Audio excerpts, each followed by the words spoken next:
Une vraie décroissance. Oui, alors s'agissant des seniors, je confirme le chiffre que M. Dacosta nous disait. Pour la Croix-Rouge, c'est également vrai pour la France entière. Pour les bénévoles qui sont retraités, plus de 65 ans, on a une chute de près de 40%. Donc, comme vous le disiez, taux d'engagement bénévole associatif pour les retraités. Donc en 2010, on est effectivement à 23-24%. Donc c'est à peu près un point de pourcentage par an. Chaque année. Donc il ne faudrait pas, j'espère que dans 20 ans, on ne sera pas à se dire, mais on n'a pratiquement plus de bénévoles retraités. Donc il y a plusieurs facteurs qui expliquent ça, bien sûr. C'est la génération sandwich, ça a été évoqué tout à l'heure. C'est également le temps d'écran. Hein, je disais il n'y a pas très longtemps que le temps d'écran des retraités aux États-Unis, c'est 11 heures par jour.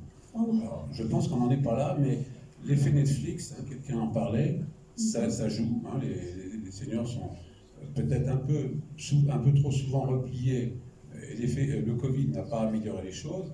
Il faut savoir que les plus de 75 ans sont beaucoup moins engagés qu'ils l'étaient il y a 5 ans. Donc ça l'effet Covid a joué, puisqu'à un moment donné, ils étaient même interdits de bénévolat. Hein. En 2020, il était clair qu'il ne fallait pas qu'ils aillent, les plus de 65 ans, sur les lieux associatifs.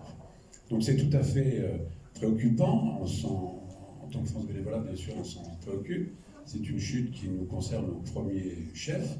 Alors, par contre, on fait des études, on essaie de comprendre pourquoi, quels sont les freins.